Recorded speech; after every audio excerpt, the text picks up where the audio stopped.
Hey everyone, this is Lesley Allen with the Center for Holistic Healing, and today I am going to talk about low back pain.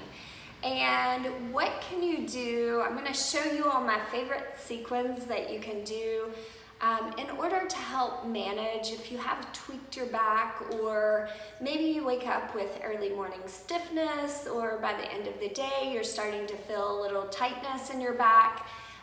This is a great sequence for you. And if you didn't catch my video from last week that I posted about the pelvic floor and our core stabilization, go back and watch that video because I outline all the different aspects of our core, what makes it up, why it's so important. And so this is just one, I'm going to add one layer onto that. So when we're talking about our core, that's made up of the pelvic floor, our deepest abdominal core muscle is called our transverse abdominis. And so this is one of the most important muscles of the spine when it comes to stabilizing the spine to, first and foremost, prevent injury about the spine. But also when it comes to rehabbing, if you have tweaked your back or have some pain in your spine, it's going to be really important. So why is this muscle so important? Mainly because we have tiny little muscles that line the spine. They run from vertebral segment to the vertebral segment above, or maybe to above. And those muscles are actually called involuntary muscles. What that means is we can't tell our brain, like, hey brain, go back there and activate those muscles, because they're postural muscles. So anytime that we reach for a cup out of our top cabinet, our brain, whenever we first say, hey, I'm gonna get a cup, our brain is gonna go ahead and activate those muscles involuntarily. We're not even gonna know that it's going on. But the way that we can actually gain control over those muscles is by activating the transverse abdominis, because when we do that, the brain automatically causes co-activation of those muscles. So what do? We get increased stabilization of the spine and a reduced risk of shearing forces that ultimately are what are responsible for causing injury. So it is so important that we have strong core and a strong spine in order to really minimize the risk of injury. So last week I talked about how to properly activate the pelvic floor, and now I want to talk to you all about how to properly activate the transverse abdominis. And again, so I want everyone repeat after me, hierarchy of focus, meaning how do you apply all of this? Whenever you're doing anything that's strenuous, breath comes first, stabilization is second, mobilization is third. Okay, so what do I mean by that?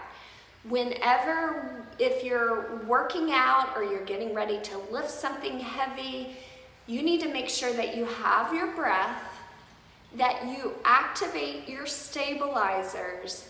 The last thing that you need to worry about is the mobility or the movement that you're performing. Now, if you have appropriate stabilization, then the mobilization is the easy part.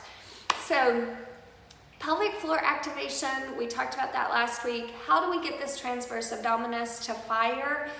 Because the transverse abdominis acts as our corset. It runs from our spine all the way forward. It attaches to what's called the linea alba at the front. And again, it's what allows, because there's no bony piece from our rib cage to our pubic bone. So the transverse abdominis is responsible for applying, when it activates, it increases the abdominal pressure enough that it gives the spine, the lumbar spine, stability. So we're gonna activate that by a gentle lift, like you're lifting the lower abdominals up from the pubic bone toward the navel and gently drawing it back toward the spine. Now, For the majority of people, I always get them to learn how to activate their transverse abdominis around a neutral spine. So not a posterior pelvic tilted spine, a neutral spine. The reason being is because when we rotate into a posterior pelvic tilt, you're gonna actually activate the rectus abdominis. So you're not truly isolating the transverse abdominis, because the transverse abdominis is a postural stabilizer. It's not a mobilizer. So I always like to make sure that the brain has the ability to solely call upon that muscle and that we're building the strength there. So now to the moon salutation. I'm going to demonstrate this. I apologize if the audio quality isn't. I'm going to try to speak up so everyone can hear, but I just want to run through this. This is something that can be done first thing in the morning or in the evening, super quick. I will just go ahead and show you all how I like to do this. First of all, I start in a tabletop position. I always like my wrists to be directly under my shoulders. My elbows are in what I call arm spiral. This is going to help to open up the shoulder joint itself so we don't get impingement there. I go ahead and activate the transverse abdominis in this position around a neutral spine. So there's a slight curve in my low back. I'm going to exhale as I round the spine up, and inhale as I sink the spine. And exhale, round. Inhale, sink. Here, I like to tuck my toes and lift the knees an inch or two off the mat. Again, this is an awesome way to retrain the transverse abdominis, to stabilize my spine in a neutral position. From here, this is what I call down dog prep.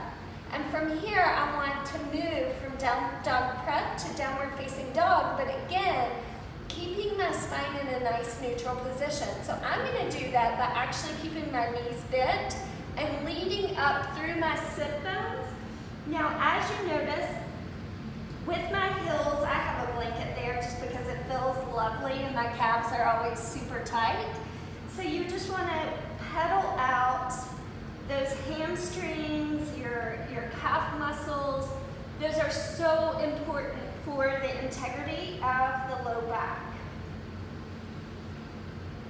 Then we'll sink down again, thinking about that neutral spine. Sit back into a high child's pose. Slide your hands forward, forearms meet the ground, coming onto our stomach. From here, you're going to squeeze your elbows together, drawing those shoulders down away from the ears, lifting up and in through the lower abdominals, and inhale as you lift. Now again, this may be something that you want to do a couple times because it may feel really good to your back. It may not feel good to your back, and if it doesn't, you're just going to meet yourself where you are, maybe not lift quite so high. You can even come all the way up to an upward facing dog. After you've done that, loosened up the back, then you're going to root your hands and knees into the mat, spread your knees wide, and send it back to a child's pose. From here, you can walk the hands over to the right for a nice side body stretch, and back to the left.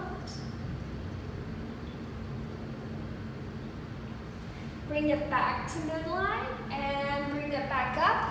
And again, you can run through that sequence 4 or 5 times.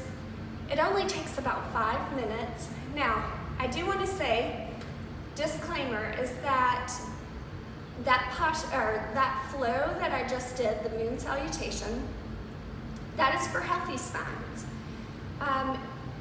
You know, if you have a bulging disc, spinal stenosis, a spondylolisthesis in your back, things need to be modified for you. That doesn't mean that you need to completely not move the back, but you need to know which directions put you at an increased risk for further injury.